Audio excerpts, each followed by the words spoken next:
የአዲስ ኪዳን ቃና አድርጎ ሾሞና በመስቀሉ ፍሬ ማር ሲል ተምረና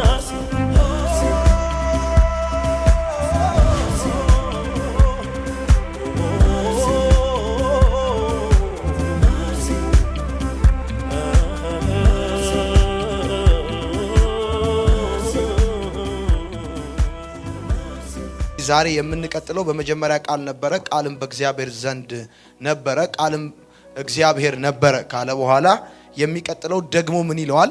ይህ በመጀመሪያው በእግዚአብሔር ዘንድ ነበረ ነው የሚለው። ሁላችንም እንቆምና እንደተለመደው የእግዚአብሔርን ቃል ቆመን እናነባለን። ከዛ በጌታ በኢየሱስ ክርስቶስም ትምህርታችን እንቀጥላለን። አንድ ደቂቃ እጆቻችሁን ከፍ አድርጉና መንፈስ ቅዱስ ዛሬ ደግሞ እንዲያስተምረን እንደገና ወደሚቀጥለው ጥልቀት ፈቀቅ እንዲያደርገን የቃሉ ደጅ እንዲከፈትልን ማወቅ የሚገባንን ነገር ማወቅ እንድንችል መንፈስ ቅዱስ እንዲገልጥልን በጌታ በኢየሱስ ክርስቶስም እግዚአብሔር ካልገለጠው በቀር ኢየሱስን የሚያውቀው የለም ተብሎ እንደተጻፈ በኢየሱስም አይኖቻችሁን ጨፍኑና እጆቻችሁን ከፍ አድርጋችሁ አስተማሪ የሆነ እግዚአብሔር መንፈስ እንዲያስተምረን አንደበቶቻችሁን ከፍታችሁ ጸልዩ። በጌታ በኢየሱስ ክርስቶስም ጸልያለሁ። አባት ሆይ በኢየሱስ ክርስቶስም ልጅህን በመካከላችን እንድትገልጠው በኢየሱስም ቃሉላ ከፈወሳቸው ተብሎ እንደተጻፈ በኢየሱስ ክርስቶስም ለፈውሳችን የሚሆን ያንተ ቃል እንዲገለጥ ለፈውሳችን በኢየሱስ ክርስቶስም ልናይ እንወዳለን እንዳሉ ዛሬ በዚህ ከሰዓት ልናውቅ እንወዳለን። ስላንተ ልንሰማ ስላንተ ልንማር እንወዳለን። ጸልዩ ከኔ ጋር። እኔን አይደለም እንድትሰሙኝ የምፈልገው፣ አንደበቶቻችሁን ከፍታችሁ ዛሬ ማስታወሻዬ ላይ አይደለም መንፈሴ ላይ የማረሰው ደብተሬ ላይ አይደለም ልቤ ላይ አይምሮዬ ላይ የማረሰው ያንተ የእግዚአብሔር ቃል የቃል መገለጥ በኢየሱስ ስም ያገኘኝ። አድኖ የሚያስቀር ፈውሶ የሚያስቀር ለውጦ የሚያስቀር የቃል ብርሃን በጌታ በኢየሱስ ስም ይገለጥ በጌታ በኢየሱስ ክርስቶስ ስም ይገለጥ በጌታ በኢየሱስ ክርስቶስ ስም ይገለጥ በጌታ በኢየሱስ ክርስቶስ። ጸልዩ፣ አንደበቶቻችሁን ክፈቱና እግዚአብሔር ሰማያት በኔ ትይዩ ይከፈቱ። ቃል በጌታ በኢየሱስ ክርስቶስ ስም ይለቀቅ። በኢየሱስ ስም በጌታ በኢየሱስ ክርስቶስ ስም ይለቀቅ። በኢየሱስ ስም ይለቀቅ። በኢየሱስ ስም ይለቀቅ። በጌታ በኢየሱስ ክርስቶስ ስም በጌታ በኢየሱስ ክርስቶስ ስም በጌታ በኢየሱስ ክርስቶስ ስም የእውነት ቃል የሚያድን ቃል የሚቀይር ቃል የሚፈውስ ቃል የሚያቆም ቃል ነፃ የሚያወጣ ቃል በጌታ በኢየሱስ ክርስቶስ ስም በኢየሱስ ስም በጌታ በኢየሱስ ክርስቶስ በጌታ በኢየሱስ ክርስቶስ በኢየሱስ ስም እናመሰግናለን። ስም ይባረክ፣ ከፍ በል። አሜን።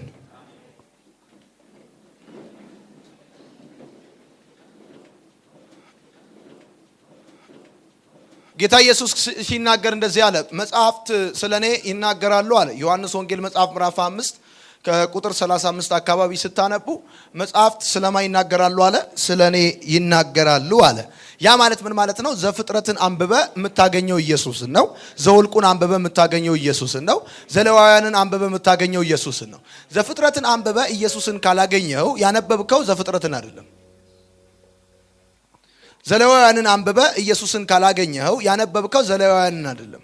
ዘውልቁን አንብበ ኢየሱስን ካላገኘው ያነበብከው ዘውልቁን አይደለም። ከዚህ በፊት አስተምሬያለሁ። በዘፍጥረት ኢየሱስ ማን ነው ብያለሁ። በዘፍጥረት ኢየሱስ የሴቲቱ ዘር ነው።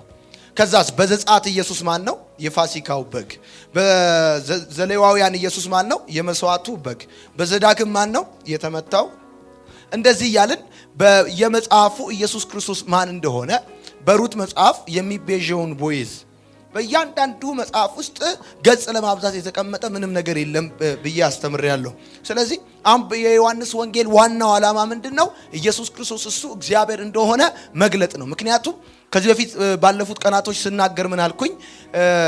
እኛ 4 የወንጌል መጽሐፍ አለን፣ 1 ወንጌል አለን ብያቸዋለሁ። አሁን 4 የወንጌል መጽሐፍ የኖረን 4 ወንጌል ስላለን ሳይሆን ያለን ወንጌል አንድ ነው። ነገር ግን እያንዳንዱ መጽሐፍ የተጻፈበት የራሱ የሆነ ፐርፐስ ስላለው ዓላማ ስላለው በተጻፈው መጽሐፍ ውስጥ ሊገለጥ የተፈለገው ሐሳብ አለ። ማቴዎስ ኢየሱስ ክርስቶስን ማን ነው ብሎ ነው የሚያቀርበው? የአይሁድ ንጉሥ የዳዊት ልጅ የእስራኤልን ሊገዛ የሚገባው ዮሴፍ ልጅ ነው ብሎ ሲናገር፣ ማርቆስ ደግሞ ትሁት አገልጋይ ነው ብሎ ነው የገለጸው። ሉቃስ ከኃጢአተኞች ጋር ኢየሱስን በማነጻጸር ፍጹም ሰው ነው፣ ሩሩ ነው፣ ቸር ነው ብሎ ሲናገር፣ ዮሐንስ ደግሞ ዓላማው ሉቃስ ፍጹም ሰው ያለውን ብቻ ሳይሆን እሱ ፍጹም ሰው ብቻ ሳይሆን ፍጹም አምላክ ነው፣ እሱ የእግዚአብሔር ልጅ ነው የሚለውን ማስተላለፍ ነው በእያንዳንዱ መጽሐፍ ላይ የተፈለገው ዓላማ። ስለዚህ በዮሐንስ ወንጌል ላይ አተኩረን የምናወራው ዮሐንስ ሊያወራ የፈለጋቸውን ሐሳቦች ነው እኛም የምናወራው። ምክንያቱም የያዝነው ሐሳብ የዮሐንስ ወንጌልን ስለሆነ ዮሐንስ ሊያወራ የሚፈልገውን ዮሐንስ ሊያወራ የሚችለውን ነገር ነው እኛም ደግሞ በእግዚአብሔር ቃል እውነት ላይ ሆነን የምንማረው። ስለዚህ ባለፈው ሳምንት ምንድነው ብለናል? ኢየሱስ ክርስቶስ እግዚአብሔር እንደሆነ በመጀመሪያ ቃል ነበረ አለ። ይሄ ስለ ቃል ቅድመ ዓለማዊነት ወይም ቀዳማዊነት የሚናገር ቃል ሲሆን ከዛም ቃልም በእግዚአብሔር ዘንድ ነበረ የሚለው ሐሳብ አካላዊነትን የሚናገር ሲሆን ቃልም እግዚአብሔር ነበረ የሚለው ቃል እግዚአብሔርነትን፣ የባህሪ አምላክነት በስጦታ የተቀበለው ሳይሆን እሱ የባህሪ ገንዘቡ እንደሆነ፣ የባህሪ ማንነቱ እንደሆነ፣ እሱ እግዚአብሔር እንደሆነ የሚገልጥ ቃል ነው ብዬ አስተምሬያለሁ። ስለዚህ ምንድነው ያደረግነው? ኢየሱስ ክርስቶስ እሱ እግዚአብሔር እንደሆነ ከምናረጋግጥባቸው ነጥቦች እያልን ከኢሳይያስ መጽሐፍ ምዕራፍ 6 ከዛ 40 ቁጥር 3 እንደዚህ እያወጣን እሱ እግዚአብሔር እንደሆነ ተማርን። ቀጠልና ደግሞ ኢየሱስ ክርስቶስ ጌታ ነው ብለን ስንል ምን ማለታችን ነው ብለን አለን። እሱ እግዚአብሔር ነው፣ እሱ ያህዌ ነው ማለት ነው። ኢየሱስ ጌታ ነው ስትል ሞራል እየሰጠ አይደለም። አቤት! አንዳንድ ሰዎች ኢየሱስ ጌታ ነው ሲሉ የሚሳደቡ ይመስላቸዋል። በፊት ልክ ቦንኬ መላጣ ነው ኢየሱስ ጌታ ነው እንደሚባለው ስድብ ነው የሚመስላቸው። ኢየሱስ ጌታ ነው ብለህ ስትል ግን ቃል የሆነው እሱ እግዚአብሔር አካል ለብሶ ስጋ ሆኖ በሰው ሆኖ እዚህ ምድር የተገለጠው እሱ እግዚአብሔር ነው እያልክ ነው። ይሄ ደግሞ እንዴት ያለ እምነት መሰለ። ሮሜ መጽሐፍ ላይ ደግሞ ጳውሎስ ሲናገር እንደዚህ አለ፣ የሚያምን አያፍርም አለ። የሚያምን አያፍርም ያለው መኪና እገዛ ይሆናል ብሎ ያመነ ሰው ሳይገዛ ይቀራል ማለት አይደለም። ቤት ሰራለሁ ብሎ ያመነ ሳይሰራ ይቀራል ማለት ሳይሆን የሚያምን አያፍርም የተባለው ይሄ መለኮት የሆነው ሰው ሆኗል ብሎ ያመነ አያፍርም ነው።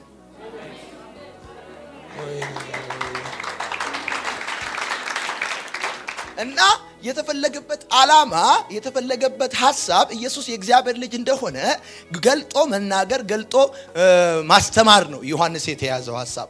ስለዚህ ኢየሱስ ጌታ ነው ብለን ስንል እሱ ያህዌ ነው፣ እሱ እግዚአብሔር ነው እያልን እንደሆነ ከመጽሐፍ ቅዱሳችን ክፍል አንስተን በዕብራይስጥ የተጻፈውን የብሉይ ኪዳን መጽሐፍ ወደ ግሪክ ቋንቋ ስንተረጉመው ምንድነው ብለናል? በግሪክ ቋንቋ ያህዌ ለሚለው ተተኪ ቃል ማን ነው ብለናል?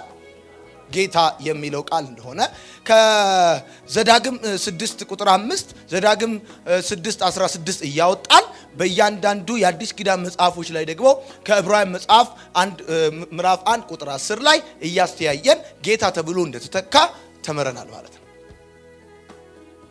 ጌታ ይባረክ። ስለዚህ ዛሬ የምንማረው የምትጽፉ ሰዎች ይህ በመጀመሪያው በእግዚአብሔር ዘንድ ነበረ። ቁጥር 2 መጨረሻው የሚናገረው ምንድነው? ይህ በመጀመሪያው በእግዚአብሔር ዘንድ ነበረ ነው የሚለው። ይሄ አካላዊነት ነው። ደገመው፣ ሐሳቡን ደገመው። አዲስ ነገር ሳይሆን የተናገረው ደገመው። ከደገመው አንድ ነገር ከተደገመ ጉዳይ ያለው ማለት ነው። መጽሐፍ ቅዱስ ገጽ ለማብዛት የሚጻፍ ነገር የለውም ብያቸዋል። ለምሳሌ እኔና እናንተን ለማሳመን ብሎ የሚለው ነገር የለም። የሆነውን ነው መጽሐፍ ቅዱስ የሚለው። ያልሆንከውን ነገር ነው አይልህም። ለምሳሌ ሲሞን የሚባለው ጠንቋይ እነ ፊልጶስ እና እነ ሉቃስ እስኪመጡ ድረስ ማኖፍ ጋር ነበር። ታላቁ የእግዚአብሔር ኃይል እያሉ ይደነቁበት ነበር ይልና እነ ፊልጶስ እና እነ ሉቃስ ነው በሐዋርያት ሥራ መጽሐፍ ላይ ጠንቋይ ነው ያለው። አየ መጽሐፍ ቅዱስ ካልሆንክ ነው አይልም። ሰው እያስገረምክ ነው ብሎ ነው አይልም። የሆንከውን ነገር ነው መጽሐፍ ቅዱስ ነው የሚልህ። ስለዚህ እዚህም ቦታ ላይ አሁን ኢየሱስ ነው ብያቸዋለሁ። እውነት እላቸዋለሁ የሚለው እውነት እላለሁ ካለ ምን ማለት ነው? የሆነ ጉዳይ አለ፣ ትኩረት ሊሰጥበት የፈለገ ሐሳብ አለ፣ ወይም ደግሞ አስምርበት ማለት ነው። እውነት እላቸዋለሁ ካለ ጉዳዩ በጣም ወሳኝ ጉዳይ ነው፣ እንድታሰምሩበት ፈልጋለሁ ማለት ነው። እውነት ማለት ስለዚህ ሰይጣን እውነት ብሎ ውሸት የሚለው እንጂ ሰይጣን እውነት ብሎ አይቀጥልም ብለን ከዚህ በፊት ተነጋግረናል። ዞሮ በመጀመሪያ ቃል ነበር፣ ቃልም በእግዚአብሔር ዘንድ ነበረ፣ ቃልም እግዚአብሔር ነበረ ካለ ይህ በመጀመሪያው በእግዚአብሔር ዘንድ ነበረ ብሎ ሲል ትኩረት ሊሰጥ የፈለገው አካላዊነቱን ነው። ዘንድ የሚለው ቃል የሚናገረው አካላዊነትን ነው። ምክንያቱም ጌታ ኢየሱስ ክርስቶስ እንደዚህ ያለ አሁን እኔ እሄዳለሁ አለ። አሁን ፍሪ ሳይዙኑና በደንብ አድርጋችሁ ስሙኝ። አሁን እኔ እሄዳለሁ አለ።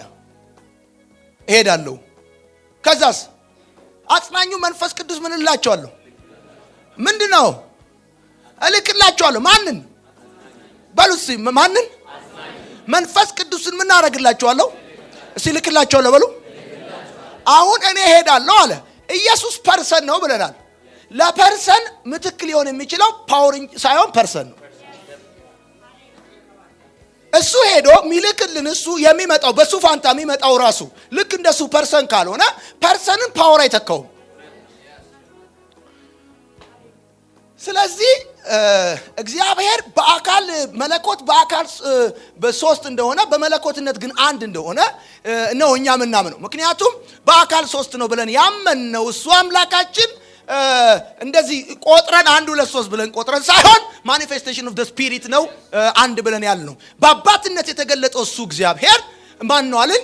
እግዚአብሔር አብ ነው ብለን ስንል በወልድነት ሰውን ለማዳን የተገለጠውን እሱ እግዚአብሔር ማኒፌስቴሽኑን ደግሞ እሱ እግዚአብሔር ወልድ ነው ብለን ስንል እንዲሁም ደግሞ አሁን በስራ ላይ ያለውን እግዚአብሔር እሱ መንፈስ ቅዱስ ነው ብለን አልን። ስለዚህ ይሄ በአካል አካላዊነቱን ነው በእግዚአብሔር ዘንድ ነበረ ብሎ የሚለው ቃል የሚናገረው። ከዛ በኋላ የሚቀጥለው ሐሳብ ምንድነው? እናንተ የምትጽፉት ሁሉ በርሱ ሆነ የሚለውን ሐሳብ ነው። ዛሬ የምንማረው ሁሉ በርሱ ሆነ ብለን ነው። በጣም ፋንታስቲክ የሆነ ትምህርት ነው ዛሬ ማስተምራችሁ። ትምህርት ቤት ኤፍ ያገኛችሁ ሰዎች ካላችሁ ኤፍ ማለት ፋንታስቲክ ማለት ነው። ጌታ ይባረክ። ኤፍ ምን ማለት ነው? ፋንታስቲክ ማለት ነው። ጌታ ይባረክ። አሜን ወይ? ባይ ዘ ወይ ኢየሱስ ክርስቶስ 33 ዓመት ተኩል በዚህ ምድር ቆይቷል። 3 ዓመት ተኩል አገልግሏል። 3 ዓመት ተኩል አስተምሯል። በእምነታቸው በጣም ያስደነቁትን ሰዎች ታውቃላችሁ። እንዲህ አይነት እምነት በእስራኤል አይቼ አላቅም። እንዲህ አይነት እምነት ብሎ የተገረመባቸው ሰዎች አሉ። የላካቸው ሰዎች ያስደነቁትን ሰዎች ሳይሆን የላካቸው ሰዎች ያስተማራቸውን ሰዎች ነው። የት እንደደረሱ እንኳን አይታወቅም። እነዛ አሜዚንግ ያስባሉ ሰዎች የት እንዳሉ እንኳን መጽሐፍ አያወራ። የተማሩ ከአሳ ፊሊቶ ተራ ያመጣቸው ከአሳ ማጥመት ከባህር ዳር የሰበሰባቸው ግን 3 ዓመት ተኩል ትምህርቱን የነገራቸው ሰዎች ናቸው ዲቫይን ፕሮግራም የሚያስቀጥሉት። አንድ ነገር አምናለሁ እኔ ዲቫይን ፕሮግራም የሚያስቀጥሉ ሰዎች እግዚአብሔር በዘመን መካከል የሚያስተምራቸው ናቸው ብዬ አምናለሁ። ጌታ ይባርከኝ። አሜን ነው። አሜን። እሺ ሁሉ በርሱ ሆነ። ዮሐንስ ወንጌል መጽሐፍ ምዕራፍ 1 ቁጥር 3 መጽሐፍ ቅዱሳችን በመጀመሪያ እግዚአብሔር ሰማይና ምድርን ፈጠረ በሚሉ የተከበሩ ቃላቶች ነው ሐሳቡን የሚጀምረው። በመጀመሪያ እግዚአብሔር ሰማይና ምድርን ፈጠረ በሚል የተከበረ ቃል ነው ሐሳቡን የሚጀምረው። የዮሐንስን ወንጌል ስታነቡት በመጀመሪያ ስለ ፈጣሪ፣ ከዛ ስለ ፍጥረት፣ በመጨረሻም ደግሞ የወደቀውን ሰው ለማንሳት ስለ መምጣቱ ይተርክላቸዋል። ዮሐንስ በመጀመሪያ ቃል ነበረ ብሎ ስለ ፈጣሪ ነገራችሁ። ቃልም በእግዚአብሔር ዘንድ ነበረ፣ ቃልም እግዚአብሔር ነበረ አላችሁና ስለ ፈጣሪ ነገራችሁና ቀጥሎ ሁሉ በርሱ ሆነ ብሎ ስለ ፍጥረት ያወራቸዋል። አስተማሪ የሆነ ሰው ይሄን ጉዳይ እንዲሁ በቀላሉ አይደለም የሚያልፈው። ለምንድነው በመጀመሪያ እግዚአብሔር ሰማይና ምድርን ፈጠረ ብሎ ዘፍጥረት ብሎናል። ዮሐንስ ደግሞ ሲነግረን በመጀመሪያ ብሎ በመጀመሪያ በሚል ቋንቋ የሚግባቡ የሚናበቡ ጓደኛሞች የሆኑ መጽሐፎች የዮሐንስ ወንጌል፣ የዮሐንስ መልእክትና ዘፍጥረት ነው ብለናል። እነዚህ ተለያይተው የሚነበቡ ሳይሆኑ ተያይዘው የሚነበቡ መጽሐፍቶች ናቸው ብለን ካልን ዮሐንስ ስለ ፈጣሪ ከነገረን በኋላ ስለ ፍጥረት የሚነግረን ለምንድን ነው? በመጀመሪያ ቃል ነበረ ብሎ ካለ በኋላ ሁሉ በርሱ ሆነ ብሎ ይለናል። ሁሉ በርሱ ሆነ ብሎ ይለናል።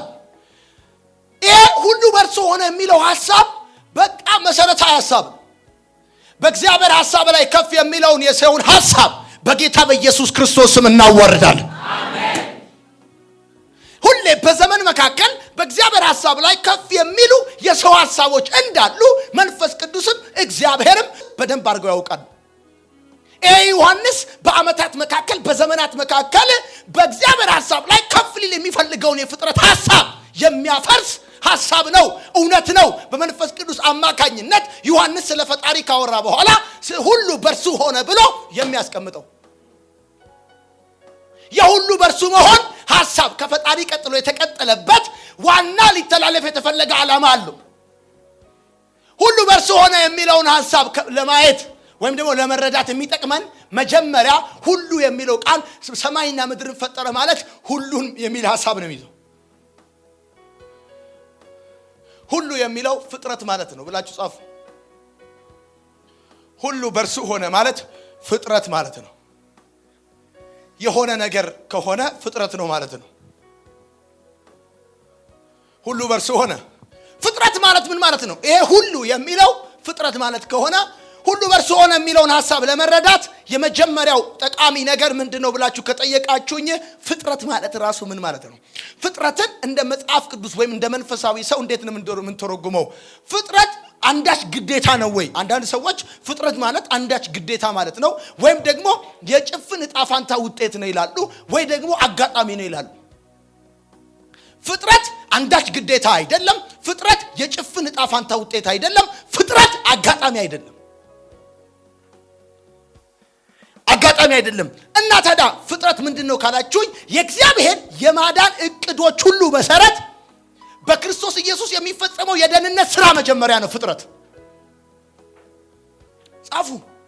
ፍጥረት ማለት የእግዚአብሔር የማዳን እቅዶች ሁሉ መሰረት በክርስቶስ ኢየሱስ የሚፈጸመው የደህንነት ሥራ መጀመሪያ ነው። ብዙ ሰዎች ከረጅም ዘመን ጀምሮ ከየት መጣን፣ ወዴት ነው የምንሄደው፣ መነሻችን ምንድነው፣ መጨረሻችን ምንድነው በሚሉ ጥያቄዎች ለዘመናት ራሳቸውን ሲጠይቁና በጠየቁት ጥያቄ ምክንያት ደግሞ በተለያየ አቅጣጫ መልስ ለማግኘት ሲሮጡ የኖሩት ከረጅም ዘመን ጀምሮ ፍጥረት ከየት መጣ፣ ወዴት ነው የሚሄደው፣ መነሻው ምንድነው፣ መድረሻው ምንድነው የሚል ጥያቄ በእያንዳንዱ ሰው ህይወት ውስጥ አለ። አንተ ከየት መጣ? ይህ ጥያቄ መሰረታዊ ጥያቄ ነው። ምክንያቱም መሰረታዊ ጥያቄ ነው ያልኩት ስለ ህይወት ማወቅ ወሳኝ ነገር ነው። ከየት መጣ አንተ? ወዴት ነው የምትሄደው? መነሻ ምንድነው? መጨረሻክ ምንድነው? ማወቅ አለብህ። ይህን ጥያቄ ፍለጋ የሰው ልጅ ብዙ ተጉዟል። ስለ ዓለምና ስለ ሰው ልጅ አመጣጥ፣ ስለ ማርስ እድሜ፣ ስለ ዩኒቨርስ እድሜ ወርዱ ስፋቱ ብዙ በርካታ ሳይንሳዊ ጥናቶች ትኩረት አድርገው ረጅም ዓመት ይሄ አሁን ያለንበት ዩኒቨርስ ስንት ነው እድሜው፣ ወርዱ ስንት ነው፣ ስፋቱ ስንት ነው፣ ከየት መጣ፣ ወዴት ነው የሚሄደው፣ መነሻው ምን ነበረ፣ መድረሻውስ ምንድነው? አንዳንዶች እንዲህ ይላሉ፣ የሆነ አጋጣሚ የተከሰተው በሆነ አጋጣሚ ምክንያት ነው ይሄ ዩኒቨርስ የተፈጠረው ብለው ይላሉ። የሰው ልጅ ግን በአይምሮ ውስጥ ጥያቄ አለው፣ ከየት መጣው የሚል፣ ወዴት ነው የሚሄደው የሚል፣ ምንድነው መነሻዬ የሚል። እንግዲህ መነሻዬን ካላወቅኩት መጨረሻዬን አላውቀውም የሚሉ ጥያቄዎች በሰው አይምሮ ውስጥ አሉ።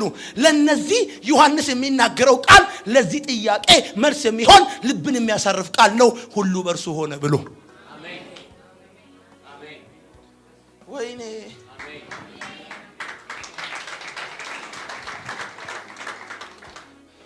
በብርሃን እድሜ፣ በብርሃን ፍጥነት፣ በሆነ ነገር እድሜ፣ በሆነ ነገር ጥናት ለአመታት መልስ ያላገኘለትን የሰው ልጅ ጥያቄ ዮሐንስ ባጭር አማርኛ በመጀመሪያ ቃል ነበረ፣ ቃልም በእግዚአብሔር ዘንድ ነበረ፣ ቃልም እግዚአብሔር ነበር አለና ይሄም ቃል በመጀመሪያ በእግዚአብሔር ዘንድ ነበር አለና ሁሉ በእርሱ ሆነ ብሎ ካለክ አንድ ነገር እየነገረክ ነው። ዩኒቨርስ ከየት መጣ፣ ወዴት ነው የሚሄደው፣ እኔ መነሻዬ ምንድነው፣ መጨረሻዬ ምንድነው ያልክ ልትጨነቅ አይገባም። ለዚህ ሁሉ የሰው ልጅ መልስ ጥያቄ መልስ የሚሰጥ አንድ እውነት ነው ዮሐንስ እየተናገረ ያለው።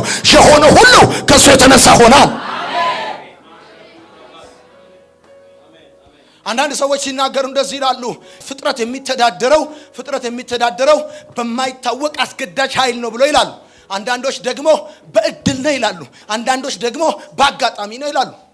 ዮሐንስ ደግሞ በፍጹም ፍጥረት የሚተዳደረው ፍጥረት የሚገባው የሚወጣው የሥርዓቱ የተስተካከለው በሲስተሙ ላይ የተዘረጋው በሙሉ ቁጥጥሩ ሁሉ በማን እጅ ነው ይላል። ሁሉ በእርሱ ሆነ ከሆነውም አንዳችስ እንኳን ያለ እርሱ አልሆነም ብሎ ሲል የምታየው ነገር በሙሉ ያለሱ የሆነ ምንም ነገር አታይም ነው የሚለው። ስለዚህ ለምን መሰለ ብዙ ፈላስፋዎች አሉ። ፖንታይዝም የሚባል ፍልስፍና አለ።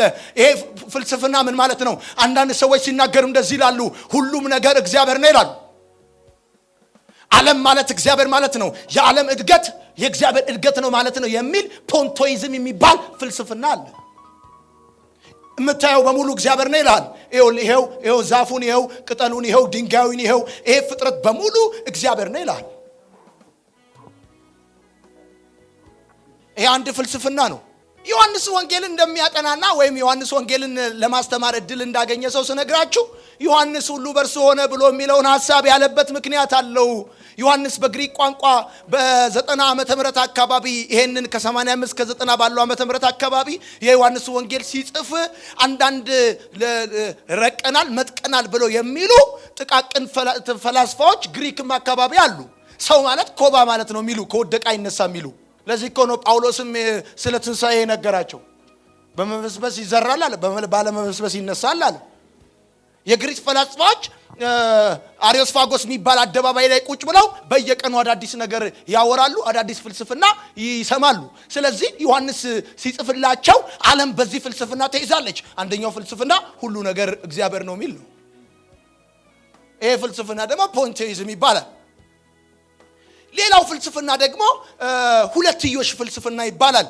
ሁለት ዘላለማዊ ክስተቶች ዓለም ላይ ተከስተዋል። ደግነትና ክፋት፣ ብርሃንና ጨለማ ያለማቋረጥ ይጋጫሉ የሚል ሁለትዮሽ የሚባል ፍልስፍና ደግሞ አለ። አሁን የምታዩት የህይወት ስርዓት በሙሉ ፍጥረት በሙሉ የነዚህ ሁለት የዘላለም ክንውኖች ወይም ድርጊቶች ውጤት ነው ይላሉ። የደግነትና የክፋት፣ የብርሃንና የጨለማ የዘላለም ግጭት የከሰተው ነው ፍጥረት ይላሉ። ፍጥረት ማለት ሌላው ደግሞ ዓለም ሁሉ ከሱን የወጣው ስለዚህ ወደሱ ይመለሳል ይላል። ሌላው ደግሞ አንዳንድ ፈላስፋዎችን ብትሰሟቸው እንደዚህ ይላሉ። ልክ ፍጥረትን እግዚአብሔር ፈጠረ ብለው ያምኑና ሲቀጥሉ እንደዚህ ይላሉ። ሰዓት እንደሚሰራ የሰዓት ሰራተኛ ሰዓት የሚሰራው ሰውዬ ሰዓቱን ከሰራው በኋላ በራሱ እንዲንቀሳቀስ እንደሚለቀው እግዚአብሔርን ፍጥረትን ፈጥሮ በራሱ ይንቀሳቀስ ብሎ ለቀቀ ይላሉ። እና ታዲያ ምንድነው ስትሉኝ ዮሐንስማ ሁሉ በእርሱ ሆነ ብሎ ሲል ይሄን ሁሉ ፍልስፍና አፈር እያበሉ ወይኔ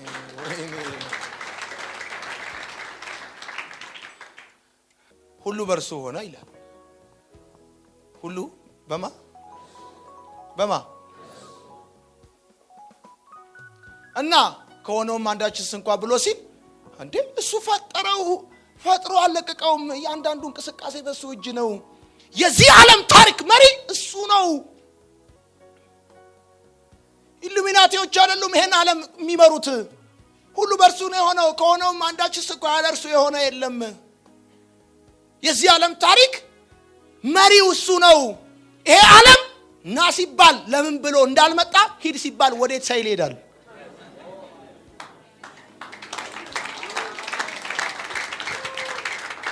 ለምን ብሎ ራሱ አይጠይቅም። ና ሲለው ለምን ብሎ አይደለም የመጣው። አንድ ቀን ና ብሎ ሲለው በ6 ቀን እንደመጣ፣ ሂድ ብሎ ሲለው በ6 ሰከንድ ባልሞላ ውስጥ ይሄዳል። የሚገርም በዚህ ሁሉ ና ብሎ ጠርቶታል። ሂድ ብሎ ሲያስኬደው ምንም አይነት ክስረት አይደርስበትም።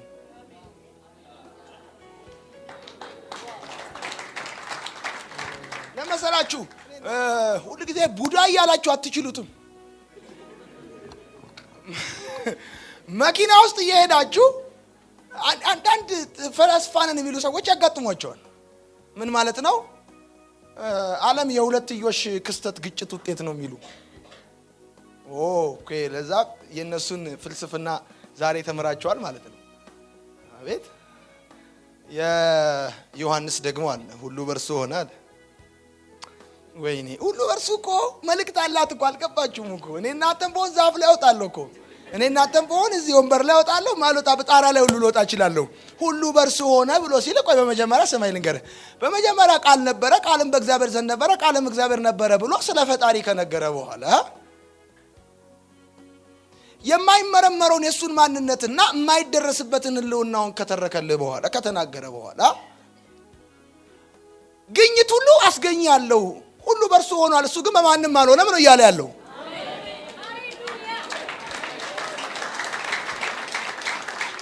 እና ሁሉ በእርሱ ሆነ ብሎ ሲል ከቤተ መንግስት እስከ ትንሹ ሰው ከተማረ እስካልተማረ ዓለምን አንገቷን ያነቃት ፍልስፍና አለ። እና ዮሐንስማ ሁሉ በእርሱ ሆነ ብሎ ሲል ፈላስፋ ሁሉ ጸጥ ነው የሚለው። ምክንያት አለው ሁሉ በእርሱ ሆነ የሚልበት።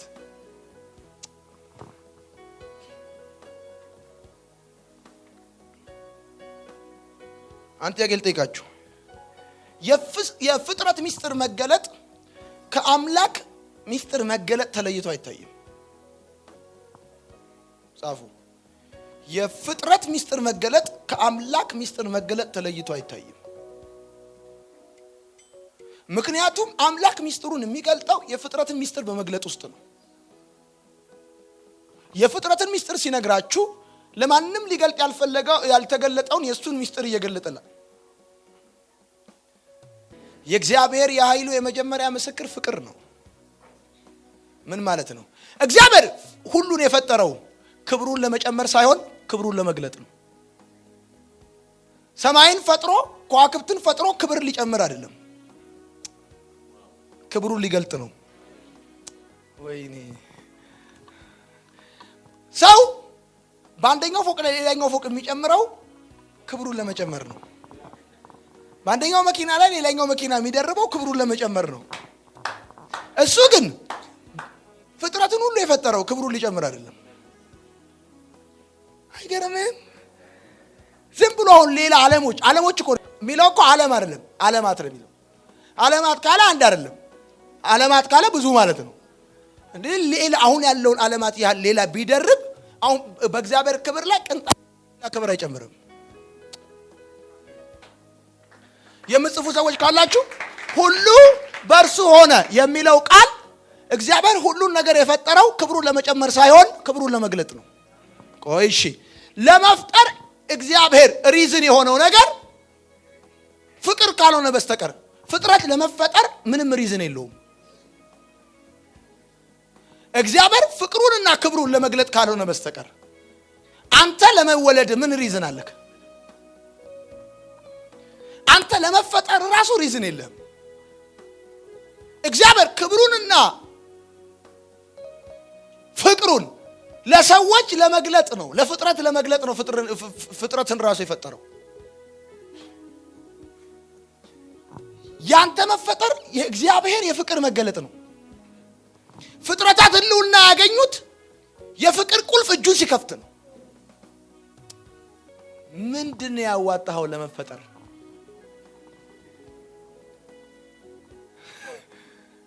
ለመፈጠር በደንብ አድርገህ ህይወትን አጥናው። ምንም ሪዝን የለህም። እኔ በዚህ ምክንያት ነው የተፈጠርኩት ብለህ እስቲ የምታነሳው ነገር ካለ አምጣ። አንተ የተፈጠርከው ከእግዚአብሔር ፍቅር የተነሳ ብቻ ነው።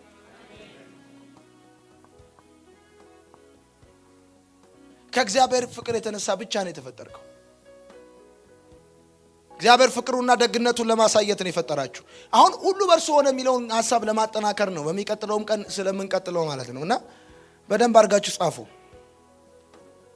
እሺ አሁን ዮሐንስ ምንድን ነው የሚለን? ሁሉ በእርሱ ሆነ ይለናል አይደለም? ፍጥረትን ሁሉ ፈጠረው። እግዚአብሔር ፍጥረትን ከምንም ነው የፈጠረው። ጻፉ። እግዚአብሔር ፍጥረትን ከምንም ነው የፈጠረው። እግዚአብሔር ፍጥረትን ከምንም ነው የፈጠረው ማለት ፍጥረትን ለመፍጠር አስቀድሞ የነበረ ነገር አልነበረም። ስሙኛውን ወደ እኔ እዩ። አንድ አንጥረኛ ካገኘው ነገር የወደደውን ነገር እንደሚሰራ እግዚአብሔር የወደደውን ከምንም ነው የሰራው።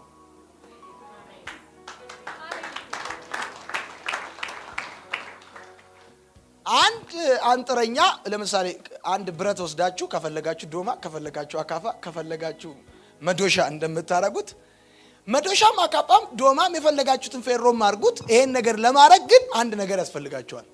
ከሆነ ነገር ነው የፈለጋችሁትን ነገር የምትሰሩት። እውነት ውሸት? እሱ ደግሞ ከምንም ነገር የፈለገውን ነገር ሰራው። ይሄ ሁሉ በእርሱ ሆነ በሚል ሐሳብ ውስጥ ሊነሱ የሚገባቸው ነጥቦችን ነው የምነግራችሁ። ደግሞ ከምንም ነገር እሱ ሁሉን ነገር ሲፈጥረው የሚገርም እኮ ነው። ሰማይ ሲለው ሰማይ እኮ የለም ነበር። ሰማይ ሲለው በጣም የሚገርም መጣ ነው የሚለው። ምድር ፀሐይ ሲል እግዚአብሔርም አለ። ትልቁም ብርሃን በቀን ትንሹም ብርሃን በሌሊት በጠፈር እንዲሰለጥኑ ብርሃን ይሁን አለ ሲል ከምንም ነገር የወደደውን ነገር የሰራው እዚህ እኮ ያለ ነገር አቤት ይላችኋል አይደለም? አሁን እዚህ ዶይ ብዬ ብል አቤት ትላለች አለቻ። ከሌለችበት ግን ዶይ ብዬ ብል አቤት አትልም። ሰማይ ሲለው ከሌለበት ነው የመጣው። እንደሆነ አንጥረኛ አቅልጦ የሰራው አይደለም። ይሄን ስታቁ ምን ይገባችኋል መሰላችሁ? እግዚአብሔር ይበል እንጂ ነገራችሁ ካለበት ሳይሆን ከሌለበት ይመጣል። አሁን ለመቀጠል ምንም እንትና አያስፈልገውም። እግዚአብሔር የእናንተ ህይወት እንዲቀጥል ምንም አይነት መነሻ አያስፈልገውም። እግዚአብሔር በህይወታችሁ ብርሃን ብቻ ይበልላችሁ። ቀደም እንደውም ለጠዋት ለአዲስ ስነግረው ነበር ለአዲስ አንዳንዴ መድኃኒዓለም ቀጥል ይበልህ እንጂ ማን ያቆማል? 19 መጽሔት አይደለም 1999 መጽሔት ቢጽፉብህ መድኃኒዓለም ቀጥል ካለ ትቀጥላለህ። ምክንያቱም ስላየው ነው። መጽሔቶቻቸውን አይተን እኮ በቃ ነቀሏቸው ያልናቸው። አሁን ግን ሀገር የሚገዙ ሰዎች አይተን መድኃኒዓለም ቀጥል ይበልህ እንጂ የማንም ብጫቂ ወረቀት አንተን አይነቅልህም።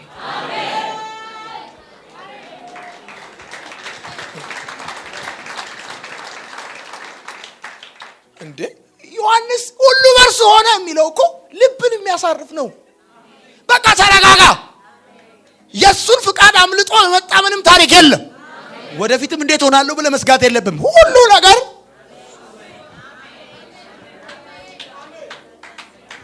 ሁሉ በርሱ ሆነ የመቃብር ላይ ጥቅስ አይደለም። ወይኔ እንግዲህ የጌታ ፍቃድ ይሁን ብለን ዝም አልን፣ ሰጣልን፣ ጭጫልን። ምን ነው ብዙ መቃብሮች ላይ በጣም የሚገራርሙ ጥቅሶች አሉ። የጌታ ፍቃድ ይሁን ብለን ዝም አልን። በመሰረቱ ሰዎቹ ናቸው እንጂ ዝም ያለው ሰውየው አይደለም። ዝም ያለው ቢጠየቅ ሰውየው ብዙ የሚያወራው ነገር አለ።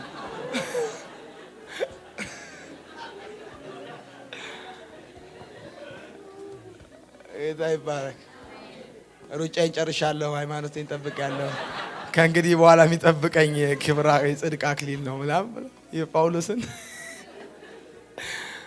ሲሮጥ እሱ የዕቁቡን ሩጫ ሲሮጥ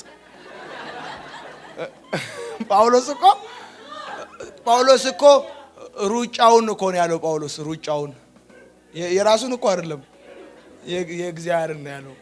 ራሱ ጳውሎስ ሮጦ የጨረሰው የእግዚአብሔርን ሩጫ እንጂ የራሱን አይደለም። ሕዝበ አዳም ጠቅላላ የራሱን ሩጫ ሲሮጥ ከሩ ሩጫውን ጨርሻለሁ። ሩጫ የክብር አክሊል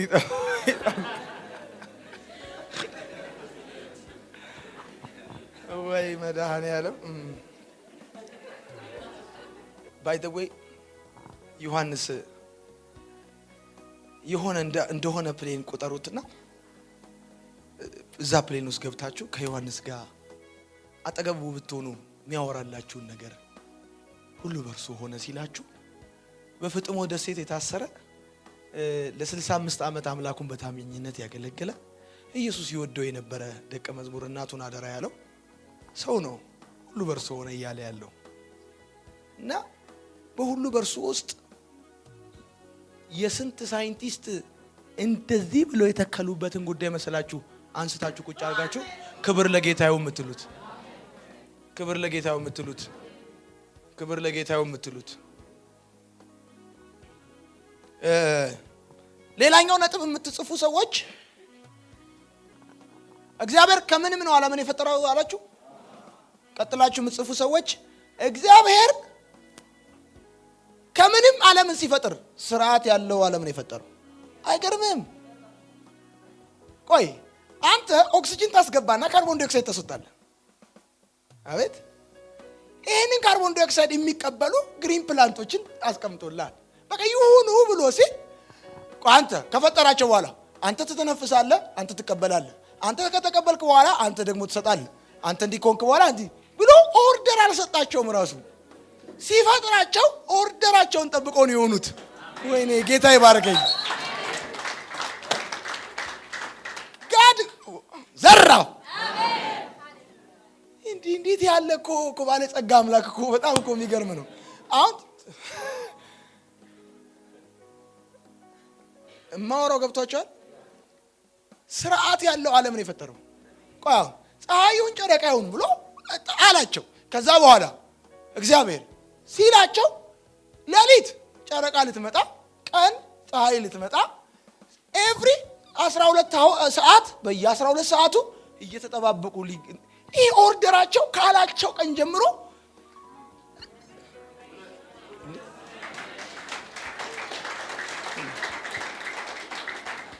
ኦባማውን ከስልጣን ሲወርድ በነበረው ምርጫ ላይ ሩሲያ የምርጫ እንትኑን ሶፍትዌሩን ነው ሲስተሙን ሃክ አድርጋለች። ሲስተማቸው ሁሉ ሃክ ይደረጋል። እነሱ የአሜሪካኖች የሰለጥ የእግዚአብሔር ሲስተሙ ራሱ ሃክ አይደረግም። ዝም ብሎ ሲስተሙ ይቀጥላል። ዓለምን ሁሉ ይገዛል። አንተ እኮ ነው ይሁን ያለው። ይሄን ሲስተም እንዴት አድርገህ ሃክ ታደርገዋለህ? ምን ይላል? ሃክ አታደርገው፣ ጃም አታደርገው፣ ምን አታደርገው፣ አትቆልፎ ፓስወርዱን አትቀይረው።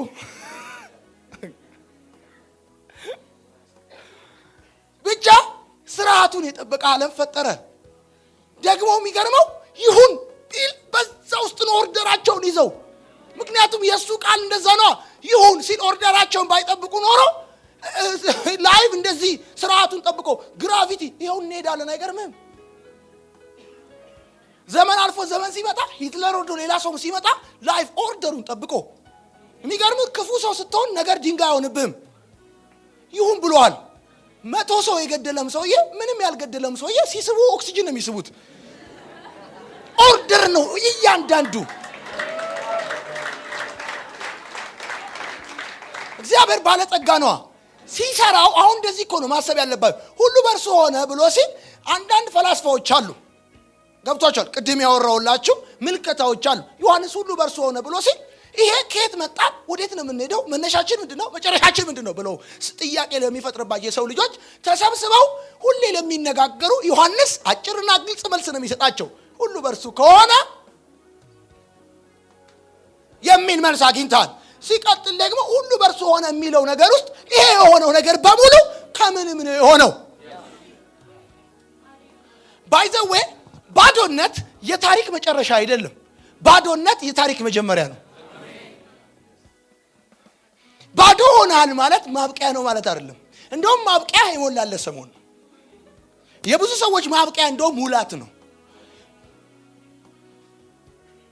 በመጀመሪያ እግዚአብሔር ሰማይና ምድርን ፈጠረ። ምድርም ምን ነበረች?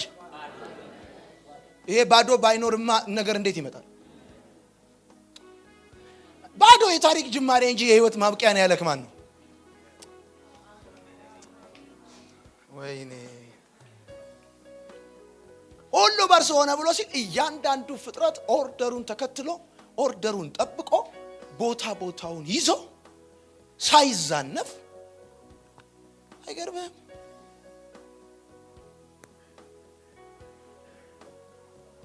ስርዓት ያለው ዓለም ፈጠረ በሉ።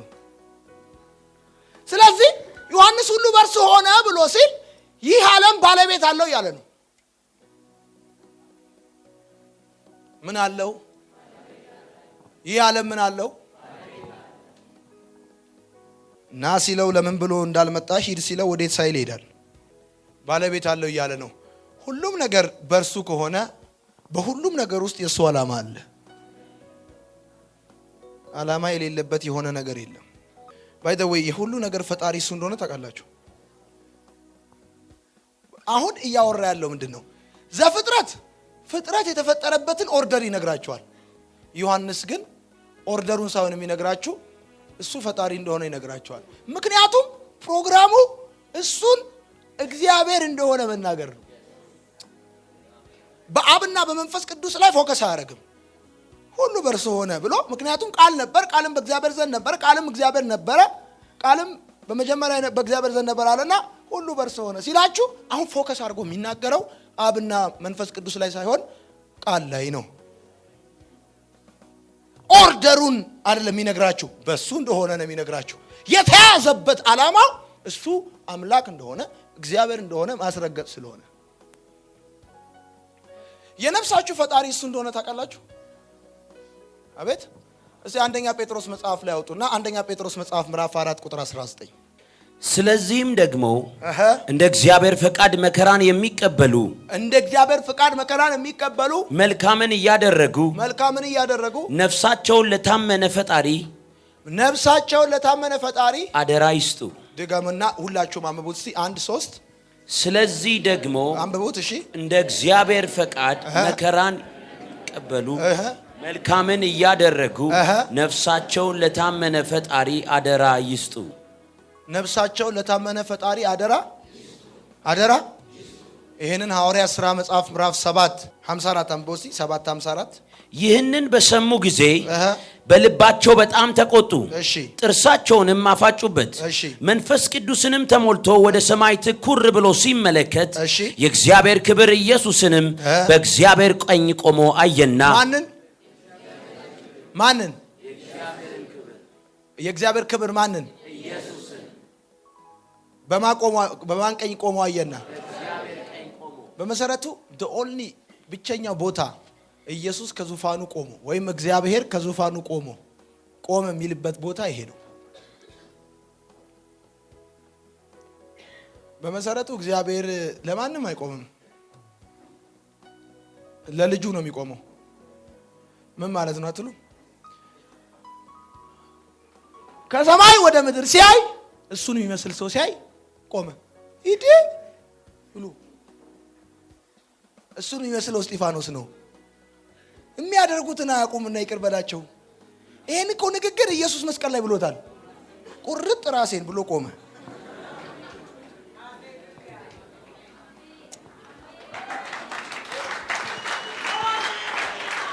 አሁን ዝም ብሎ ለማንም አይቆምም። እሱ ለማን እንደሚቆም ያውቃል። ከኔ ጋር ናችሁ? ለማን እንደሚቆም ያውቃል። እሺ ቀጥልና አብበው እነሆ ሰማያት ተከፍተው የሰው ልጅም በእግዚአብሔር ቀኝ ቆሞ አያለው አለ። በታላቅ ድምጽም እየጮሁ ጆሮአቸውን ደፈኑ፣ በአንድ ልብም ሆነው ወደ እርሱ ሮጡ። ከከተማውም ወደ ውጭ አውጥተው ወገሩት። ምስክሮቹንም ልብሳቸውን ሳውል በሚሉት በአንድ ጎበዝ እግር አጠገብ አኖሩ። እስጢፋኖስም ጌታ ኢየሱስ ሆይ ነፍሴን ተቀበል ብሎ ሲጣራ ይወግሩት ነበር። ጴጥሮስ ምን አለ? ለታመነ ፈጣሪ ነፍሳችሁን ስጡ። እስጢፋኖስ ምን አለ? ጌታ ሆይ ነፍሴን ተቀበል። የነፍሳችሁ ፈጣሪ ኢየሱስ ነው። እሺ እሱ የነፍሳችሁ ሁሉ ፈጣሪ ነው። ወይኔ ጴጥሮስ ምን አለ? ለታመነ ፈጣሪ መከራ በገጠማችሁ ጊዜ ለታመነ ፈጣሪ ነፍሳችሁን አደራ ስጡ። ልክ ይሄን ያለውን የጴጥሮስ ቃል ወስዳችሁ ሐዋርያት ሥራ መጽሐፍ ምዕራፍ 7 ቁጥር 54 ጀምሮ 59 ላይ ስታነቡ እስጢፋኖስን በድንጋይ ሲወግሩት ምን አለ? ጌታ ሆይ ነፍሴን አደራ። ስለዚህ ነፍስ አደራ የሚሰጠው ለማን ነው? ለፈጣሪ። ስለዚህ እሱ የነፍስ ፈጣሪ ነው ማለት ነው። ያልፈጠርከውን ነገር ባደራነት ሰጠዋለሁ ካልክ ጥሩ አይደለም። አትችለውም። እንዴት ያንተ ያልሆነ ነገር ባደራነት ተቀበለ?